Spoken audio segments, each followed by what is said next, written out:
Auzubillahiminasyaitonirrajim. Bismillahirrahmanirrahim. Assalamualaikum warahmatullahi wabarakatuh. Welcome back bersama gue Ronan Handoyo di Ronan Handoyo Files. Sesuai janji gue akan menceritakan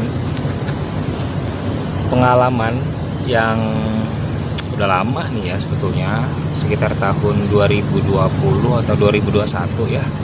Waktu itu lagi PPKM dan masih pandemi. Untuk pergi kemana-mana juga agak susah, semua diperketat. Jadi waktu itu ada sahabat yang WhatsApp saya, dia minta tolong, "Nan, temenin gue dong, gue ada dinas nih di Jawa Tengah," gitu kan, selama kurang lebih 3 atau 2 hari, gue lupa gitu ya. Jawa Tengahnya di mana, Mas? Purwokerto. Wow. Tanpa banyak basa-basi, tanpa banyak pikir panjang, akhirnya oke, gue ikut. Akomodasi dia semua, tiket bis dia semua, hotel dia yang bayar, makan dia yang bayar.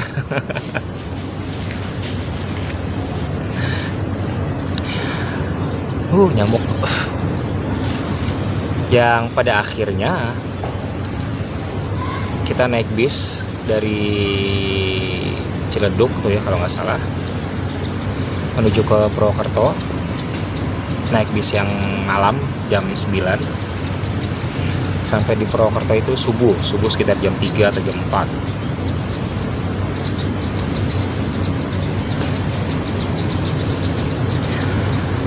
Kita menyewa penginapan sementara karena itu udah subuh, jam 3 jam 4-an gitu ya. Hotel yang kita tuju masih jauh.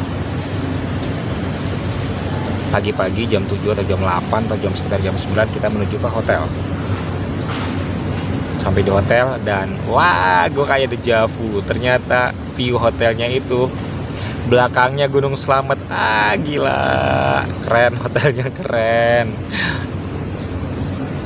Pas lagi sarapan, wah, hotelnya langsung menghadap, viewnya menghadap Gunung Slamet. Gue langsung, tuh ya Allah, jadi ingat ini pohon lawang. Apa itu pohon lawang? Yaitu kejadian yang gue alami ketika gue mendaki Gunung Slamet dengan Intan. Banyak kejadian seru di pos 4 menuju pos 5 sama Rantu. Tapi itu ya nanti ya, kalau kalian penasaran silahkan di komen. Gue akan ceritain ulang lagi walaupun cerita itu sudah tayang di mana-mana. Sampai di hotel, istirahat, lunch, view-nya langsung ke Gunung Slamet. Temen gue dapat panggilan dari kantornya untuk tahu observasi apa atau registrasi apa gitu kan ya. Gue tinggal sendiri.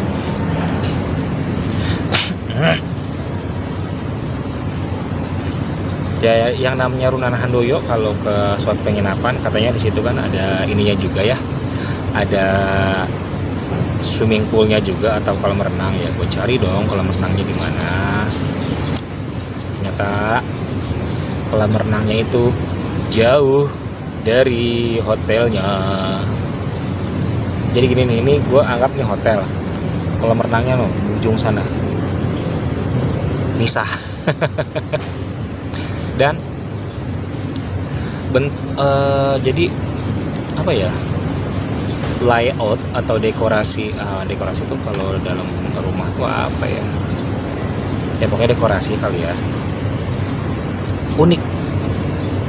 Dekorasi bukan dekorasi sih, layout tuh apa ya kalau di bangunan, penempatan lah. Komen deh yang tahu, gue lupa, dia di otak ada tapi susah keucap. Bentuk bangunan itu unik. Jadi dia punya basementnya itu digunakan untuk toko dan UMKM yang sudah tidak aktif dan terbengkalai. jiwa penasaran Runan semakin menjadi, sebab ketika mau berkunjung ke kolam renangnya ada di sebelah kanan, tapi gue disasarin ke sebelah kiri, yang ternyata sebelah kiri itu adalah ruko-ruko kosong yang sudah tidak digunakan lagi ya. Banyak, itu ada sekitar 10, kanan 5 kiri 5, lalu di ujung lorong ada toko lagi.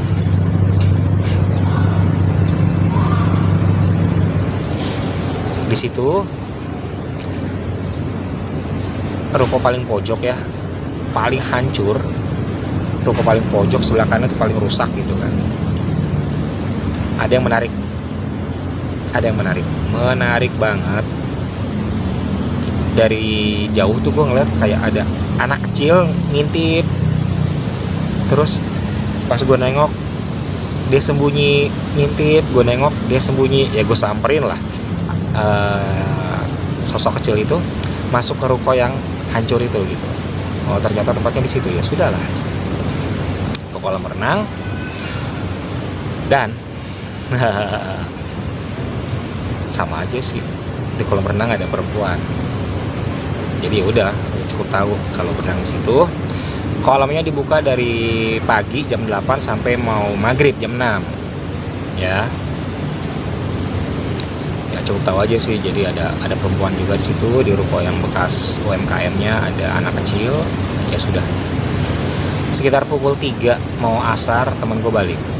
Weh, lo nggak keliling kemana? Gue bilang orang lagi pandemi gini semua juga pada tutup kali. Itu 2020-2021 ya, lagi PPKM justru malah.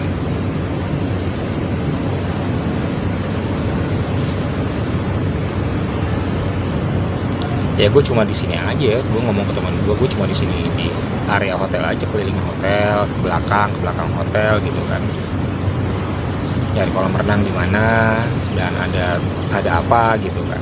Oh ya udah, lapar nggak lo? Ya lapar, gue makan berdua, nyari warung dan tidak ada warung yang buka. Karena saat itu tidak boleh ada yang makan di warung gitu kan, harus pesan. Ya mau nggak mau deh akhirnya pakai aplikasi makannya. Di situ ini kalau nggak salah ya, gue membagikan Instastory tempat apa aja yang menarik di Purwokerto. Banyak yang komen ya, kesini. Tetapi karena keterbatasan akomodasi dan saat itu juga tempat-tempat masih tutup ya, nggak boleh dikunjungi, gue memilih ke salah satu tempat yang dekat dengan area hotel, yaitu tempat bersejarah. Orang Purwokerto pasti tahu. Letaknya ini di tengah-tengah jalan, melintang di tengah-tengah jalan, dan menjadi kalau di kita tuh bunderan ya, tapi karena itu bukan bunderan dan memang tidak bisa diapa-apain, dijadikan simbol untuk putaran jalan, yaitu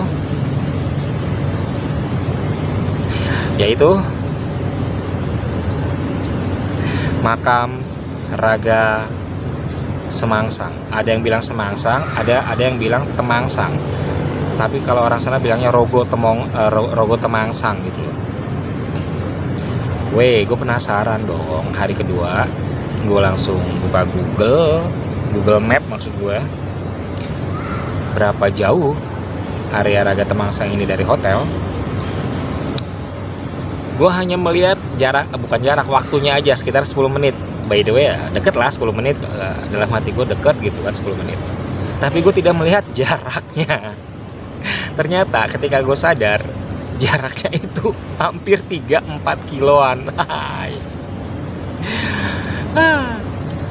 Gue nanyakan sama petugas hotel, security dan juga customer service-nya. Mbak, kalau Mall Rita sebelah mana ya? Sebab Mall Rita itu lokasinya nggak jauh dari makam Raga Semangsang ini. Oh dekat kok mas. Mas mau naik apa? Naik ojek atau naik angkot? Aku mau jalan aja mbak. Pada melotot. Yakin mas? Katanya dekat, cuma 10 menit. Iya sih dekat ya, cuma terserah mas aja gitu ya. Yang pada akhirnya gue memutuskan untuk jalan. Sebab kalau gue naik angkot atau naik ojek, otomatis nggak dapat gue banyak pengalaman ketika dalam perjalanan. Pengalamannya seperti apa sebelum ke makam Raga Temangsang? Seperti ini. Keluar dari hotel, gue sempat kesasar. Harusnya beloknya ke kanan, gue lagi-lagi belok ke kiri. Jalan buntu. Pokoknya untuk menuju ke makam ini banyak banget deh halangannya ya. Yang finally-nya gue nanya lagi ke orang, oh mas harusnya ke depan lagi, belok kanan, di sana nggak ada jalan. Aduh. Oke, waktu itu sekitar jam 11:10 atau jam 11-an gitu ya, pagi. Gue keluar lagi, terus ketemu jalan raya lagi. Kata yang ngasih tahu kan ya, setelah ketemu jalan raya, yaudah lurus aja mas ya, lurus lalu belok kanan, lurus lagi terus. Lalu ada Mall Rita, nah itu ada alun-alun, disitulah lokasi makam Raga Semangsang atau Temangsang. Ya udah gue ikutin. Ketika gue melewati udah bertemu dengan jalan raya, kacau sih ini, benar kacau banget ini. Beberapa meter dari kejauhan gue melihat pohon besar, lalu ada suara laki-laki yang berteriak minta tolong. Jelas banget teriakannya kayak orang kesakitan, tolong gitu kan, tolong. Ya gue mikir apa ada kecelakaan atau ada apa gitu, tapi ke orang santai-santai aja, nggak ada reaksi. Ya sudahlah, gue terus jalan. Semakin gue berjalan mendekati pusat suara itu semakin jelas dan suara teriakannya semakin keras, tolong. Bukan hanya suara dia aja, tapi banyak suara-suara lagi, suara perempuan, suara anak-anak, bahkan itu rame juga, ada yang minta tolong, ada yang nangis gitu loh. Riuh, pokoknya suaranya rame, semakin gue mendekat semakin ramai. Dan ternyata suara ramai itu yang awalnya hanya minta tolong laki-laki satu orang, suara pusat ramainya itu seperti di pasar. Waktu itu kan gue jalan di sisi sebelah kiri ya. Ketika gue mendekati, gue nengok ke arah kanan, gue melihat ada pohon kamboja, ada gapura, ada pintu masuk, tertulis di situ tempat pemakaman umum, tapi gue lupa nama tempat pemakaman umum daerahnya apa, gue lupa.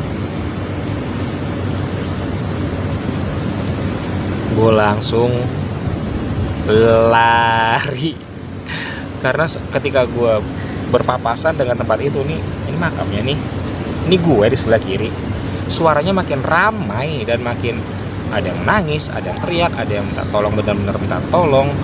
Tapi ini wallahu alam ya, wallahu alam bagi gue itu, wallahu alam, benar-benar wallahu alam. Gue lari sekencang-kencangnya. Seketika menjauh dari tempat itu, gue ingat nih, gue harus belok ke kanan gitu kan. Akhirnya gue belok kanan. Ternyata wow, Purwokerto tempat yang sangat bagus, banyak tempat bersejarah, bangunan-bangunan dari zaman Belanda gitu kan, termasuk ruko-rukonya. Ketika di salah satu sisi jalan ada ruko yang kosong, ada yang manggil gue lagi, sini dong gitu, sini. Ya gue datangin ruko itu. Ternyata ruko itu sudah terbengkalai bangunan, tapi dibuat ruko ya. Cuma ini sepertinya sih bangunan zaman Belanda gitu. Bangunan itu, tahu nggak sih kalau bangunan zaman Belanda atapnya tinggi-tinggi dan temboknya tebal-tebal, juga kacanya kaca khas bangunan zaman dulu. Ketika gue melongok, ada jendela yang terbuka. Dari dalam ada selintas bayangan yang langsung set lewat gitu. Tapi itu jelas banget seperti sosok wanita yang memakai gaun. Bukan kuntilanak ya, gaunnya kayak gaun orang Eropa gitu. Terdengar lagi suara perempuan sini gitu ya. Gue nggak lah, orang itu pintunya ditutup, mungkin kalau dibuka gue masuk. Udah, by the way gue nggak peduli. Terus jalan. Ketika berjalan, ada sebuah bangunan yang dipagari oleh seng. Tadinya gue kira bangunan ini adalah rumah yang dihuni gitu ya tadinya. Sebab di atas gue melihat ada sosok perempuan yang berdiri. Perempuan asli, gue ngeliat perempuan serba putih gitu kayak orang, mukanya cantik. Dia berdiri di lantai 2 ngeliatin gue juga kaget ngeliat dia. Tiba-tiba dia mundur, jelek, hilang.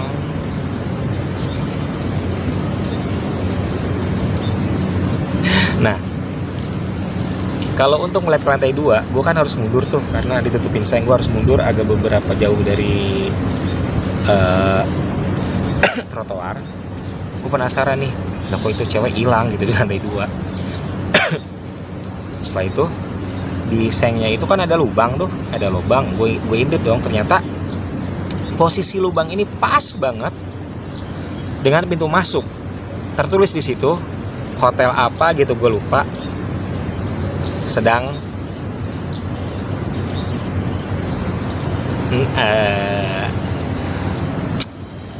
gue nanya ya sama tukang beca yang bapak-bapak tukang beca yang sedang mangkal di situ. Pak, ini tempat apa ya? Kok seperti hotel gitu? Loh, memang dulunya hotel mas, tapi sudah tidak beroperasi.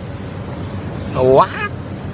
Nah itu yang lantai 2 yang di belakang pagar ini apa? Oh itu tempat untuk orang-orang masuknya, kalau mau nginap daftar dulu situ. Hah? Jadi hotel ini bentuknya unik, kayak klaster. Ketika lo masuk lantai 1, lantai 2 itu bentuknya 2 lantai gitu ya. Itu untuk pendaftaran. Tapi lantai 2 gue nggak tahu itu buat apa gitu. Cuma hotelnya tuh panjang kayak klaster, kayak rumah biasa, banyak kanan kiri depan belakang. Aduh, backlight.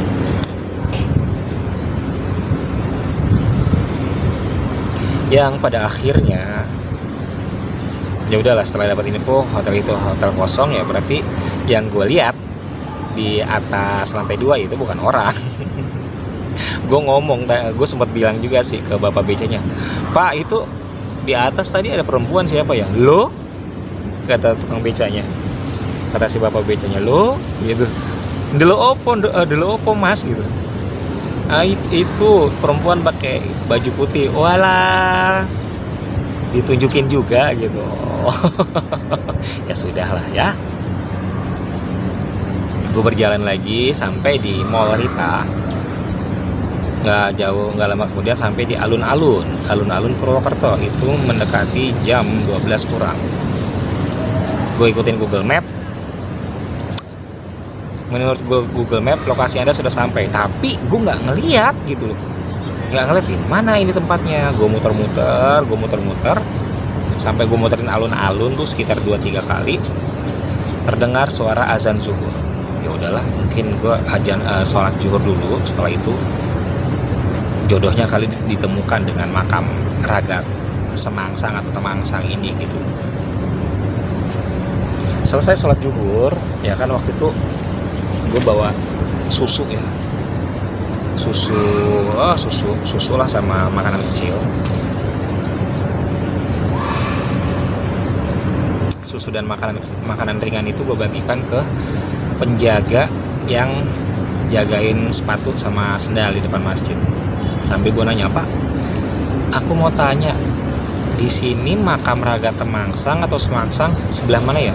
Oh, Rogo Temangsang gitu kan. Mas menghadap ke belakang. Iya Pak, tuh belok kanan, itu makamnya. Hah? Gue sampai bilang ke bapak, Pak, aku udah keliling-keliling dari tadi udah 3 kali tapi nggak ketemu.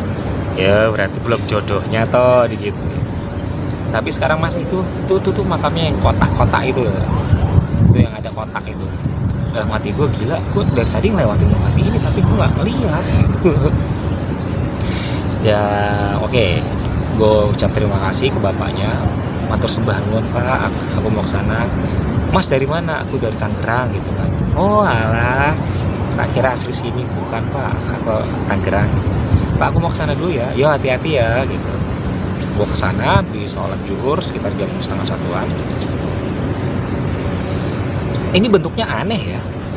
Bentuknya tuh bener-bener ada di tengah jalan. Di tengah jalan, setengah-tengah jalannya.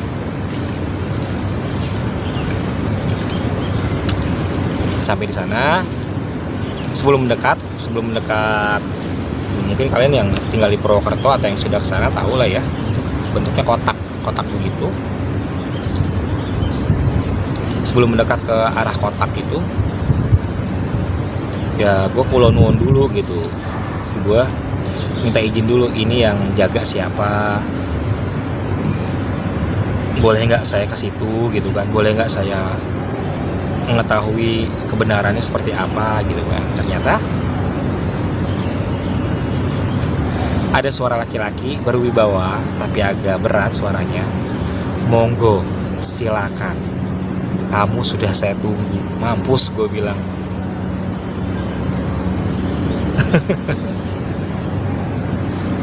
Ya sudahlah, gue ke situ. Tapi waktu itu gue belum, saat itu setelah dapat undangan kayak gitu, gue belum memasuki tempatnya ya. Gue hanya melihat dari jauh. Tiba-tiba pas gue lagi fokus, jep, yang tadinya tidak ada pohon, ada pohon besar banget itu pohon, kayak pohon beringin ya, sebab ada sulur-sulurnya atau tali-talinya ya, ada sulur-sulurnya, ada tali-talinya.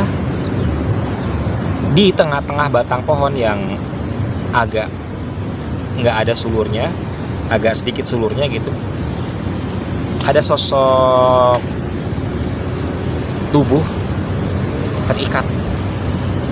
Tangannya diikat, tangan diikat, kaki diikat, badannya juga diikat. Memakai baju seperti jawara, celana hitam, pangsi hitam, lalu bajunya baju apa sih, kayak baju silat gitu, warna hitam juga, rambut hampir sebahu, gondrong, posisi kepala menunduk, di leher seperti ada bekas darah yang mengering, di bagian di bawah dada mendekati perut gitu ya, ada juga darah yang mengering. Kotak yang tadinya gue lihat itu menghilang menjadi tanah biasa. Di bawah pohon itu ada seperti apa ya, kayak kendi atau apa sih, gentong yang besar. Gue nggak tahu itu fungsinya gentong buat apa, cuma gentongnya ini lurus dengan badan tubuh yang digantung itu. Gue langsung kaget, apa tuh gitu kan, kok ada orang di atas itu gitu kan, kenapa dia digantung. Tiba-tiba ada suara lagi, itulah raga temangsang. Raga atau rogo artinya tubuh, temangsang atau semangsang yang digantung atau yang tergantung. Gue langsung jadi rogo temongsong tuh sebuah arti, bukan sebuah nama gitu kan. Gue terus melihat sosok itu. Gue coba kembali ke masa lalunya nih. Ini kenapa bisa sampai tergantung seperti itu gitu kan. Wallahu a'lam. Aku melihat dua orang sedang berkelahi, dua orang pribumi ya sedang berkelahi. Jadi si yang sosok tergantung ini umurnya itu sekitar 30-40 tahunan, sekitar segitu, berkelahi dengan orang yang lebih tua dari dia, umurnya sekitar 50-60 tahunan.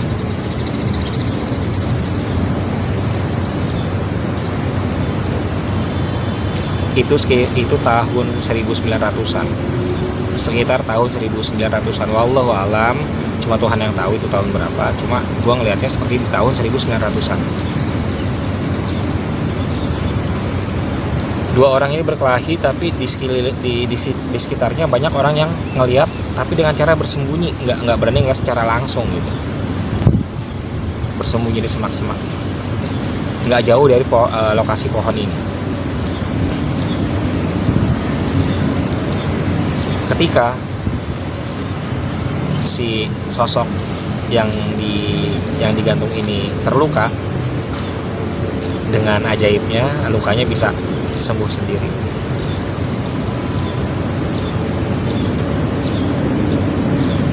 Bener, kena sabetan golok gitu kan, seret, benda tajam, seret di tangan, atau langsung mengering dan hilang itu lukanya. Ya gue kaget, kok ini kayak rawa rontek gitu ya, kayak ilmu kebal gitu kan.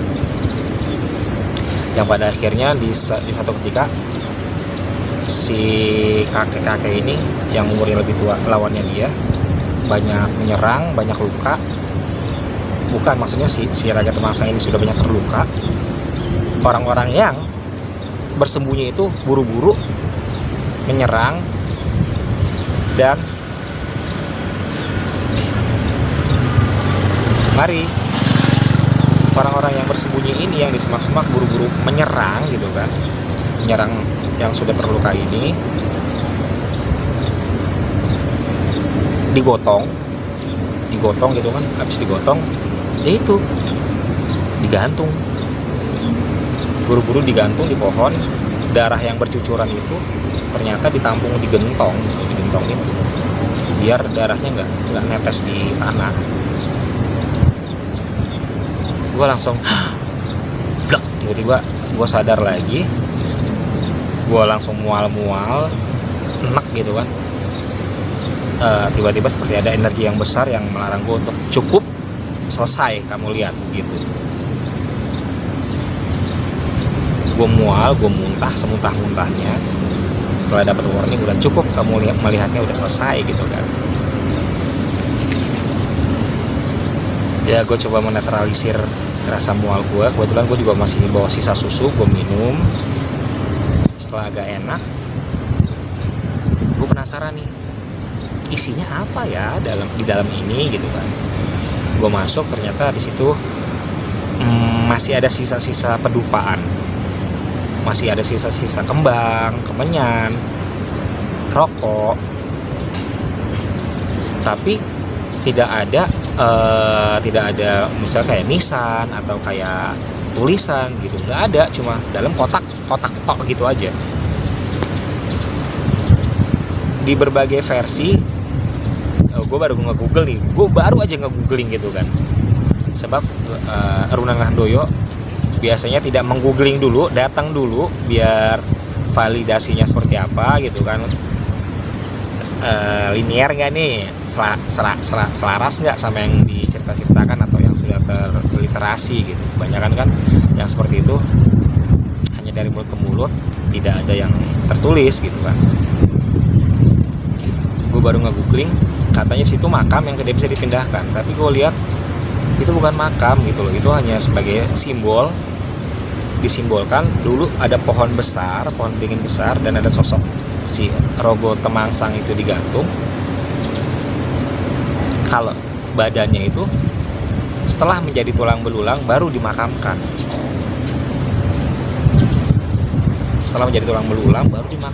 Jadi ini ibaratnya kayak apa ya, kayak kita bilang tuh prasasti ya gitu ya, atau petilasan atau bukti gitu.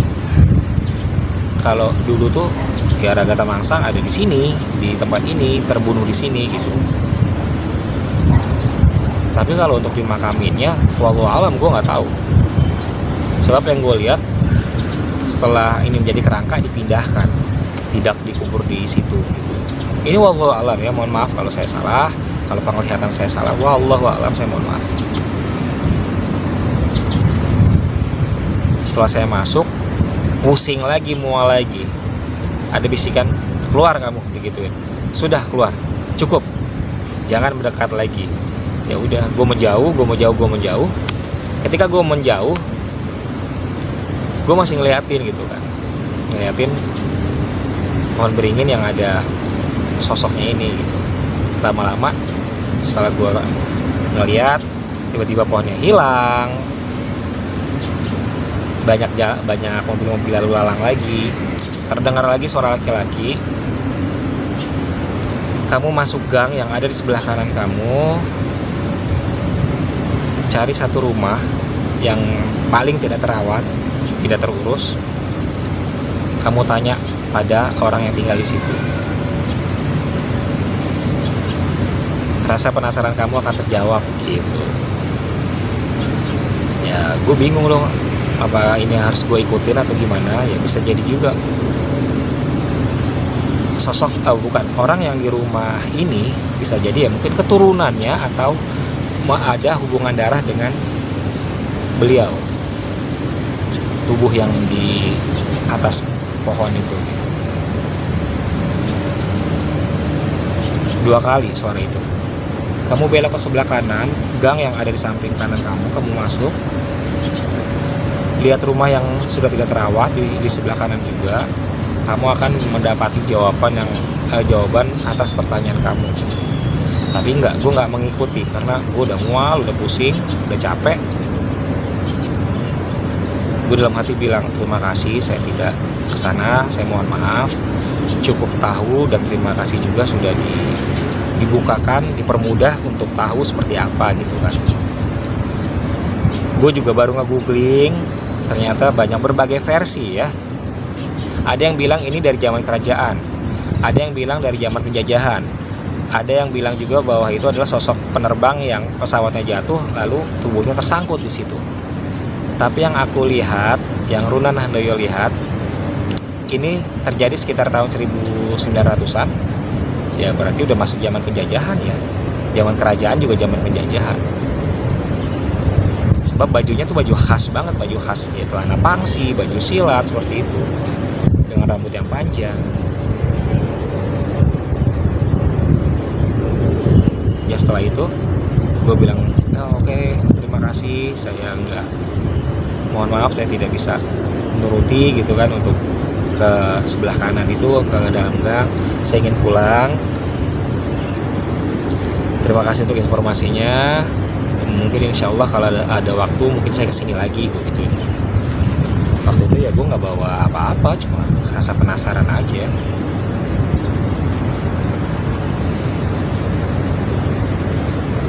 Gue keliling dulu, setelah itu gue keliling di alun-alun, gue keliling ke alun-alun, nongkrong dulu sebentar untuk menghilangkan rasa kaget.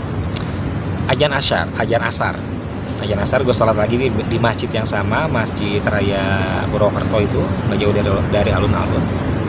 Lalu gue menceritakan pengalaman gue ke bapak yang menjaga sendal dan sepatu, yang gue kasih susu juga makanan ringan. Gue ceritakan, Pak, tadi saya dari sana gini. Lo tenanan loh, tenanan gue wani. Iya Pak. Lalu gue ceritain kayak gini. Oh ternyata yang kamu lihat tuh bener gitu. Itu memang terjadinya di zaman penjajahan, bukan di zaman kerajaan. Bapak tahu? Ya aku sih taunya orang tuaku, katanya mbah-mbahku yang cerita seperti itu gitu. Ya jadi itu pengalaman Runan Handoyo di kota Purwokerto sekitar tahun 2021 ketika pandemi dan masih PPKM, mengunjungi tempat bersejarah Raga Temangsang atau Rogo Temangsang atau juga Rogo Semangsang, yang artinya tubuh yang tergantung. Ya bisa jadi sosok ini mempunyai ilmu rawa rontek. Kalau terkena bumi dia akan hidup kembali, seperti halnya Ngkong Pitu. Terjawab sudah, kenapa di bawah lurus di bawah jenazah yang tergantung ini ada semacam gentong yang besar, itu untuk menampung darahnya agar darahnya tidak menetes ke tanah langsung. Ya tapi semua wallahu a'lam bishawab, Allah yang maha kuasa yang tahu. itu rahasia alam ya. Kalau saya salah, saya mohon maaf. Penglihatan saya salah, saya mohon maaf. Sebab itu ya, semua yang saya lihat seperti itu. Di situ juga di Purwokerto ini juga saya bertemu dengan seorang yang sekarang menjadi ya kayak saudara ya. Kayak saudara, tadinya cuma penggemar saya gitu kan. Seorang wanita, ini udah punya suami, punya anak loh ya. Dia tahu saya di kota Purwokerto. Ternyata dekat rumah dia nge-DM saya. Kita ketemu dan mengalami suatu kejadian yang pada akhirnya si wanita ini menjadi seorang yang sensitif, alias bisa melihat, bisa merasakan setelah bertemu dengan saya. Penasaran siapa? Kalau penasaran silakan di komen, Bang. Gue pengen tahu itu ceritanya si wanita ini siapa, sesensitif apa gitu kan, kenapa bisa terbuka, panjang pokoknya sampai sekarang. Jadi ya, kita punya geng namanya geng Toil. Saya, Nining, Asep, dan Mbak ini ya. Mbak ini siapa? Kalian kalau penasaran komen di bawah ya.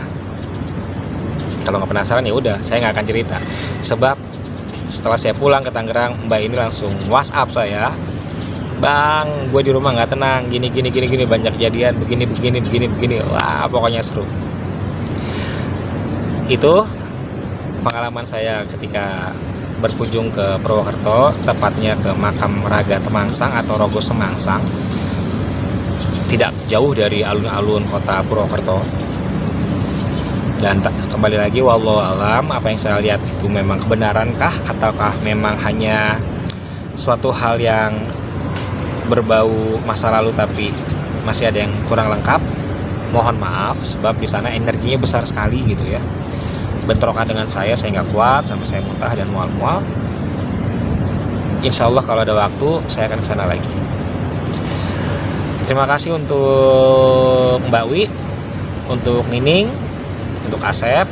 Oh iya, untuk si ini nih, waktu itu juga ada fans yang dari Cirebon bela-belain datang ke Purwokerto.